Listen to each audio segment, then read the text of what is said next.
Prestar depoimento de 6 horas para me fazerem as mesmas perguntas que já tinham me feito antes, para me fazer as mesmas perguntas do Ministério Público e as mesmas perguntas que me fizeram hoje. Eu não me recusei a ir a Brasília a prestar depoimento 3 vezes. E eu jamais me recusaria a prestar depoimento aqui. A minha briga com o Ministério Público Estadual era porque o procurador já fez o pré-julgamento. E se ele já tinha pré-julgado, não havia por que eu ir prestar um depoimento no Ministério Público Estadual. Entramos com uma liminar e conseguimos que o juiz, que eu não precisaria prestar depoimento. Mas o Moro não precisaria ter mandado uma coerção da Polícia Federal na minha casa de manhã, na casa dos meus filhos, sabe? Na casa de companheiros como Paulo Camoto, como a Clara Ante, como funcionários do sindicato. Não precisava. Era só ter convidado. Antes dele, nós já éramos democratas. Antes dele, nós já fazíamos as coisas corretas nesse país. Porque enquanto muitos deles não faziam nada, a gente estava lutando para que esse país conquistasse o direito de liberdade de expressão, o direito de uma imprensa livre, o direito de candidatura, de criação de partido político, de direito de greve. Então era só ter comunicado que nós iríamos lá. Lamentavelmente, eles preferiram utilizar a prepotência, a arrogância, num show e num espetáculo de pirotecnia. Porque enquanto os advogados não sabiam nada, alguns meios de comunicação já sabiam. Então, é lamentável. É lamentável que uma parcela do Poder Judiciário brasileiro esteja trabalhando em associação com a imprensa que trabalha em associação com a imprensa. Antigamente, você tinha denúncia de um crime, você ia investigar se existia aquele crime e prender o criminoso. Hoje, a primeira coisa que você faz é determinar quem é o criminoso. Depois que você nominou o criminoso, colocou a cara dele na imprensa, você então vai criar os crimes que ele cometeu. Eu queria falar ao povo brasileiro e falar a vocês via os microfones da imprensa, primeiro para pedir desculpas a Maria e a meus filhos pelos transtornos que eles passaram. Enquanto nenhum desses que foram na minha casa trabalhavam, com 11 anos a Marisa já era empregada doméstica. E eu acho que ela merecia respeito. Segundo,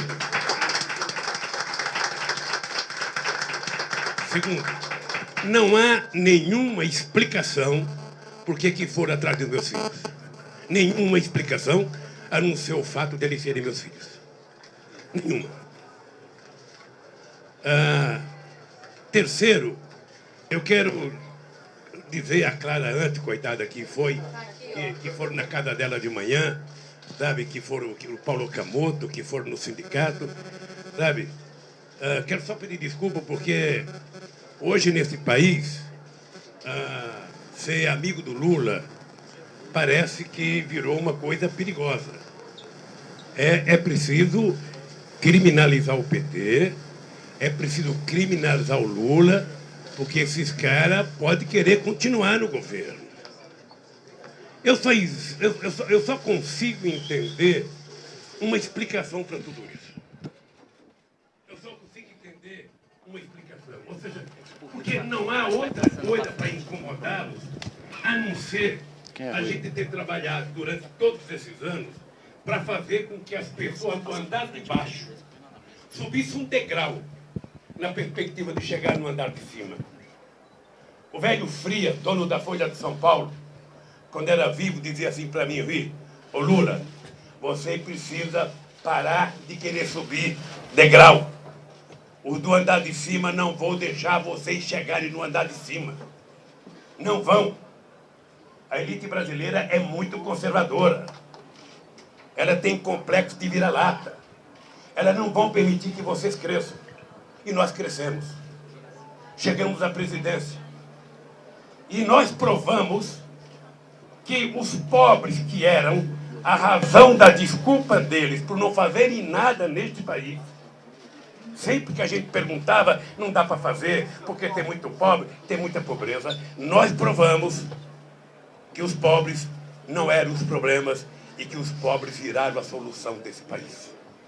Na hora que nós fizemos os pobres ter acesso à universidade, ter acesso ao mínimo elementar para comer, ter acesso ao emprego, ter acesso a benefício com o programa Bolsa Família, com o programa Luz para Todos, como o Pronatec, isso incomodou muita gente. E é preciso, então, destruir esse avanço do desbaixo. Pois bem, eu deixei a presidência e achei que tinha cumprido com a minha tarefa. Eu, sinceramente, achei que, ao eleger a Dilma, eu tinha consagrado a minha vida, porque eu tinha duas teses. Presidente bom é aquele que se reelege. E bibom é aquele que faz sucessor. Então, eu já me considerava bibom, porque tinha eleito a Dilma e fiquei tribom quando nós reelegemos a Dilma. Tá? E eles estão, desde o dia 26 de outubro de 2014, não permitindo que a Dilma governe esse país. Eu vi um delegado da Polícia Federal dizer um dia desse, quando indicaram o novo ministro da Justiça, que eu nem sei quem é, o delegado dizer, sabe, tentar mudar a ministra agora é tentar mexer com não sei com quem, porque nós precisamos de autonomia funcional e autonomia administrativa. Eu queria aproveitar todo esse microfone aqui para dizer o seguinte, se tem alguém nesse país que precisa de autonomia, chama-se Presidenta da República, porque ninguém quer que essa mulher governe o país. Estão cerceando a liberdade dessa mulher governar esse país. Portanto, a minha indignação é pelo fato de 6 horas da manhã ter chegado na minha casa vários delegados, aliás, muito gentis, não sei se são sempre assim, mas muito gentis, sabe? Pedindo desculpa que estavam cumprindo a decisão judicial, e a decisão era do juiz Moro, que poderia ter mandado um comunicado, o senhor Luiz Inácio, quer prestar depoimento em Curitiba? Eu gosto de Curitiba. Eu poderia ir lá em Curitiba, às vezes me facilitava o PT para ganhar uma passagem para eu ir a Curitiba. Sabe? Eu poderia me convidar, quem em Brasília, quem qualquer, eu iria. Mas eu me senti prisioneiro hoje de manhã. Prisioneiro. Né? Eu, sinceramente, já passei por muitas coisas na minha vida. Eu não sou homem de guardar ressentimento, de guardar mágoa, mas eu acho que o nosso país não pode continuar assim. O nosso país não pode continuar, sabe, amedrontado, o nosso país não pode ver, sabe, qualquer juiz que pune alguém receber um prêmio da Rede Globo, um prêmio da revista Veja, um prêmio não sei de quem, e a partir do prêmio, sabe, todo dia tem que prestar conta. Antes dos advogados saberem, sabe, que o seu cliente vai ser chamado, a empresa recebe. Eu vou dizer para vocês uma coisa. Eu sou um homem que acredito em instituições de Estado forte. Não sei porquê, mas eu acho que as instituições fortes é a garantia do Estado democrático contra a arrogância, a prepotência dos governantes. E vocês sabem que desde a Constituinte eu briguei para ter um Ministério Público forte.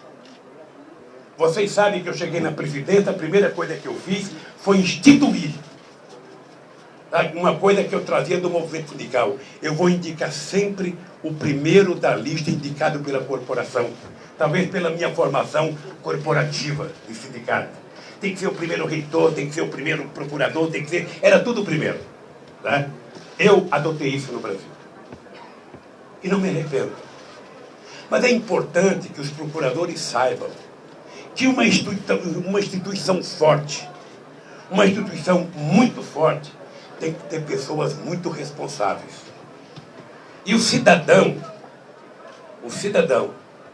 que fez alguma denúncia contra mim, ele, na verdade, algumas pessoas são cúmplices. Uma obedece à orientação da revista Época. Quando nós desmentimos a revista Época, o procurador resolveu fazer o papel da Época e pedir investigação das minhas palestras.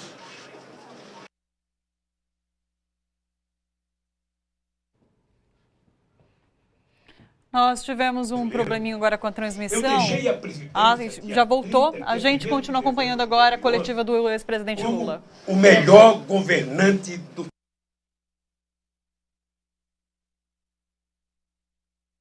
mais do. O nosso sinal está um pouco ruim, a gente está tendo alguns problemas na transmissão, mas vai e volta toda hora, vamos continuar acompanhando. Como nós fizemos nesse país. E o Brasil era motivo de orgulho. E por isso eu virei um conferencista importante. Ninguém queria que eu discutisse sexo dos anjos.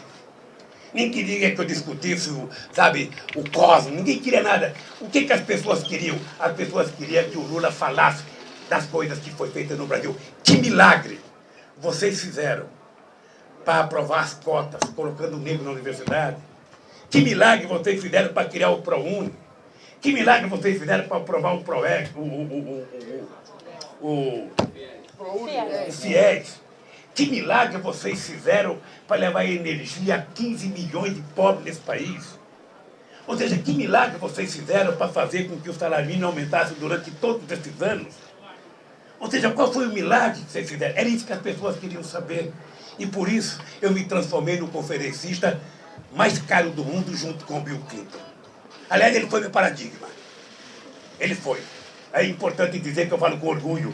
Várias empresas que agenciam vários presidentes, Kofi Annan, Tony Blair, Gordon Brown, Sarkozy, Chirac, todo mundo queria me empresariar.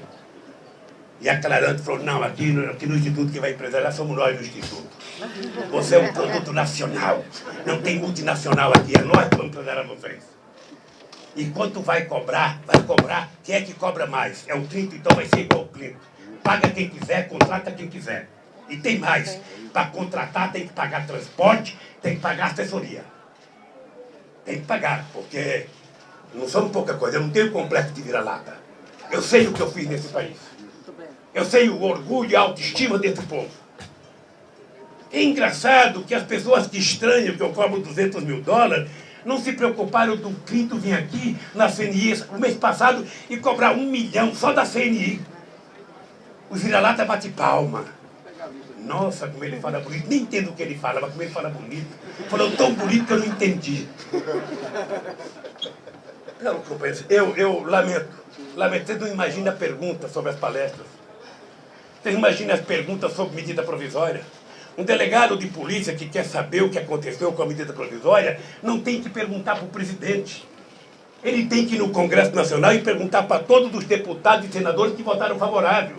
Tem que perguntar para todos os relatores das comissões e não para o Lula, para Dilma. O presidente é o último que sabe.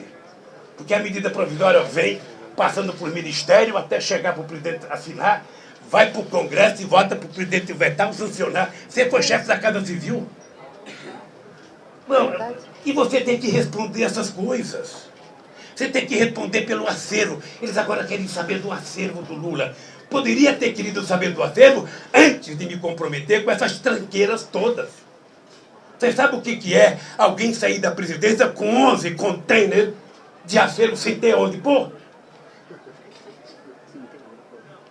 Você sabe o que é sair com cadeira, com trono, com papel, com tudo que vocês possam imaginar? Porque se somar todos os presidentes da história desse país, desde Floriano Peixoto, eu fui o que mais ganhei presente. Porque viajei mais, porque trabalhei mais, porque viajei o mundo, até trono da África. O que eu faço com isso? É uma coisa do presidente, mas de domínio público. Eu tenho que tomar conta, mas ninguém me paga. Então é o seguinte, essas coisas, o Ministério Público está preocupado, Rui, eu acho que é importante vocês oferecer meu acervo. Eles têm um prédio lá redondo de vidro fumê que pode guardar as coisas que eu tenho. Aqui não me faz nenhum importante a quantidade de relógio de ouro que eu tenho. Eu uso meus FITs aqui, não vou fazer merchandising, que custa uns 500, 600 reais. Eu não quero um relógio para valorizar meu pulso, eu quero um relógio para valorizar a hora. Eu quero saber se ele funciona ou não. Então, eu sinceramente, fiquei indignado com esse processo de suspeição. Eu quero dizer, Rui Falcão, para você, como presidente do meu partido, se a Polícia Federal, o Ministério Público, ou quem quer que seja, encontrar R$1 de desvio na minha conduta, eu não mereço ser desse partido. Não mereço. Agora, eles precisam aprender.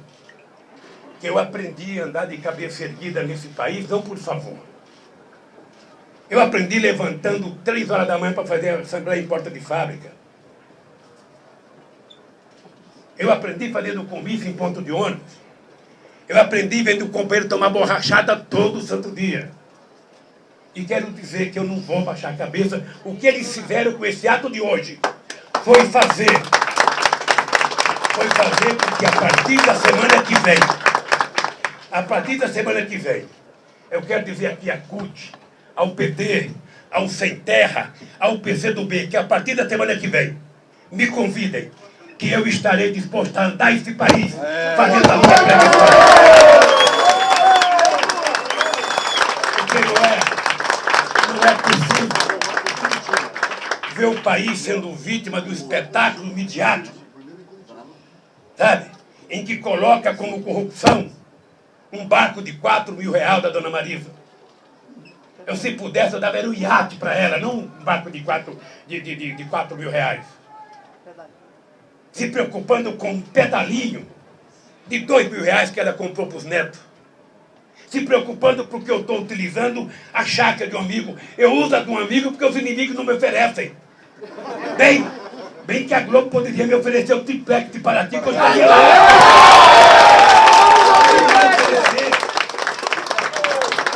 Poderia me oferecer. Quem tem casa em Nova York, Paris, nunca me ofereceu. Se me oferecesse, eu ia. Já se incomodaram em 94, porque eu morava no apartamento do meu compadre, do Roberto Teixeira, na casa dele. Já se incomodaram. Quantas vezes o Estadão foi em Monte Alegre, saber em 82, se eu era dono do sítio do Roberto? Ia no cartório de Monte Alegre, no cartório de Amparo, no cartório de Serra Negra. Isso é puro preconceito, ou seja, todo mundo pode. Menos essa merda desse metalúrgico que um dia resolveu desafiar.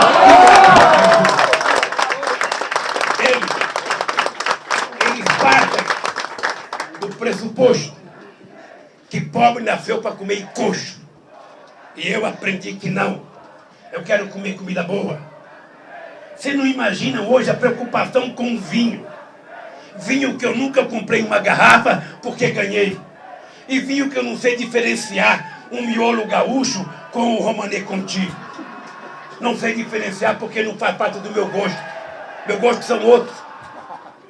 Tá mais preocupado. Nossa, e o vinho seu? Quem levou o vinho seu? Tem vinho lá. Eles mesmos que ficam indignados com o meu vinho, quando vão na casa da elite brasileira, fica boquiaberto. Nossa, que adega maravilhosa, que não sei das quantas.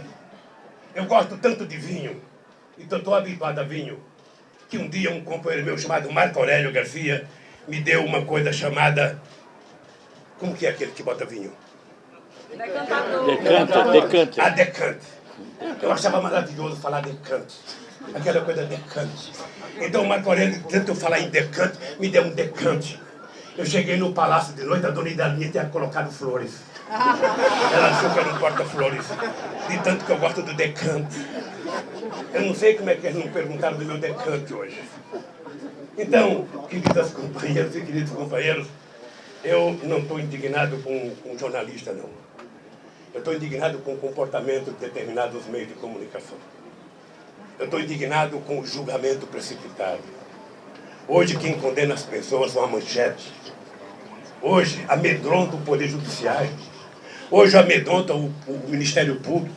Hoje amedronta a Polícia Federal e amedronta os políticos. Eu tenho dito para meus queridos companheiros do PT, só tem um jeito da gente levantar a cabeça, é a gente não ter medo. É a gente levantar a cabeça e fazer com que eles sejam tratados igual todos nós estamos tratados. Eu, às vezes, vejo 18 minutos sobre a chácara do companheiro Fernando Bittar, filho do Jacob Bittar, meu companheiro de 35 anos, companheiro da fundação do sindicato em 75, não é fundação do PT. Eu conheço o Fernando quando ele tinha 7 anos de idade. Companheiro que passou muitos finais de semana comigo jogando mexe-mexe. Esse companheiro comprou uma chácara na perspectiva de permitir que eu usasse. Eu não posso usar porque é crime, eu estou usando a chácara. Um apartamento que não é meu, eles dizem que é meu. Eu quero saber quem vai me dar o apartamento quando esse processo terminar. Eu quero saber se vai ser a Globo que vai me dar, se vai ser o Ministério Público que vai me dar. Porque não é meu, porque eu não paguei e não comprei. Se eu não comprei e não paguei, não é meu. Então eu quero saber quem vai me dar um apartamento. Alguém vai ter que me dar. E alguém vai ter que me dar a chácara. Eu espero que quando tudo acabar, alguém me dê a chácara. E alguém me dê um apartamento. Aí quando eu pagar, que tiver uma escritura no meu nome, eu vou dizer, é meu. E terei orgulho de ter. Então, companheiros e companheiras, é essa indignação que eu queria falar para vocês. Estou indignado pelo que fizeram com a minha família. Estou indignado pelo que fizeram com meus companheiros do Instituto e do PT. Estamos preocupados, porque o Lula foi contratado para fazer palestra, sabe, por as empresas. Essas empresas, antes da Petrobras, trabalham em muitas outras atividades. Essas empresas não trabalham só para a Petrobras. Essas empresas não estão apenas comprometidas com o Lava Jato. Essas empresas chegaram a ter 180 mil trabalhadores, 80 mil trabalhadores, 90 mil trabalhadores. E agora qualquer centavo é do pré-sal. Vocês já se deram conta que o salário de muita da justiça vem dos impostos que essas empresas que trabalham para a Petrobras pagaram? Já deram conta? Então, companheiro Rui Falcão, eu queria dizer uma coisa para você. Embora eu esteja intimamente magoado, eu acho que eu merecia um pouco mais de respeito nesse país. Embora eu esteja indignado e magoado, eu quero que eles saibam que eu escapei de morrer de fome antes de 5 anos de idade. Naquela terra que eu nasci, uma criança escapar de morrer é um milagre. Esse milagre aconteceu comigo. Aconteceu o segundo milagre na minha vida. Eu tive um diploma de torneiro mecânico. Aconteceu o terceiro milagre comigo. Eu adquiri consciência política e criei um partido. Ajudei a fundar uma central de trabalhadores. Aconteceu o quarto milagre comigo. Eu e meus companheiros, muitos dos quais de vocês, me levaram à presidência da República.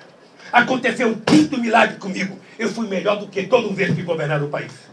Eu fui melhor que todo cientista político, que todos os fazendeiros, que todos os advogados, que todos os médicos que governaram esse país. Eu provei que o povo humilde desse país pode andar de cabeça erguida. Que o povo humilde desse país pode comer carne de primeira. Que o povo humilde desse país pode ter dente para sorrir e comer um pedaço de amendoim. Vocês não sabem, muita gente não sabe o que é isso. Eu tinha um companheiro em Pernambuco que não tinha dente. E uma vez numa reunião lá no palácio, no meu gabinete, tinha castanha para a gente comer, e ele não colocou a castanha na boca, e eu falei, companheiro, por que você... Era daquele movimento do Bruno Maranhão, como é que chamava? Movimento dos Trabalhadores. Era uma corrente que divergia dos companheiros do Sem Terra. MLST. Aí eu falei, companheiro, você não vai comer a castanha? Não, eu não posso, presidente, eu não posso mastigar, fico só chupando a castanha. Eu falei, mas lá na tua cidade não tem Brasil Sorridente? Aí eu não sei. Eu liguei para Eduardo Campos, governador de Pernambuco. Falei, Eduardo, você não tem Brasil Sorridente aí? Tem. Então é o seguinte, tem um companheiro aqui do MLST que você vai colocar esse companheiro para colocar dentro, é de graça e de boa qualidade. Bicho, passou um mês, eu fui a Pernambuco inaugurar o estaleiro. Encontrei um menino com uma prótese que parecia dente de artista de televisão. E ele falou assim para mim, Lula, é o seguinte, eu agora posso mastigar carne e posso comer castanha e amendoim. Agora só falta você me dar um carrinho velho para me andar por aqui. Sabe, essas coisas que aconteceram no Brasil talvez incomodem muita gente. Então eu quero dizer para vocês o seguinte, eu, embora esteja magoado, eu acho que o que aconteceu hoje era o que precisava acontecer para o PT levantar a cabeça. Há muito tempo que o PT está de cabeça baixa. Há muito tempo que todo santo dia alguém faz o PT sangrar. Não precisa prova, é só dizer. Então eu acho que agora é o seguinte, nós vamos ao seguinte, a partir da semana que vem, quem quiser um discursinho do Lula, é só acertar. Passagem de avião, não vai de ônibus que demora muito. Passagem de avião, que eu estou disposto a andar nesse país. Não sei, Rui, se serei candidato em 2018, não sei. A natureza às vezes é implacável com a gente que ultrapassa 70. Mas como a ciência também avançou, a ciência avançou. Se Deus E essas coisas todas que eu faço aumenta a minha tesão de participar das coisas nesse país. Eu descobri agora que nem tudo está acabado como eu pensei que estava tudo pronto. Não. É preciso recomeçar. E, portanto, nós vamos recomeçar de novo, Rui. Fazer das mesmas coisas que a gente fazia. Eu viajava de São Paulo para o Acre para falar com 4 pessoas. E fazia discurso ao sol das 2 horas da tarde, como se tivesse 1 milhão de pessoas na rua. Me desvelava 1h30. Sabe? Conseguimos criar um partido. Estou disposto a fazer a mesma coisa, Rui. Então quero que vocês saibam o que aconteceu hoje. Embora tenha me ofendido, embora tenha magoado, sabe, a minha história, embora eu tenha me sentido ofendido, porque não precisava disso, eu me senti ultrajado como se fosse prisioneiro, apesar do tratamento cortês dos delegados da Polícia Federal. Eu quero dizer, se quiseram matar a Jararaca, não bateram na cabeça, bateram no rabo. E a Jararaca está viva como sempre esteve.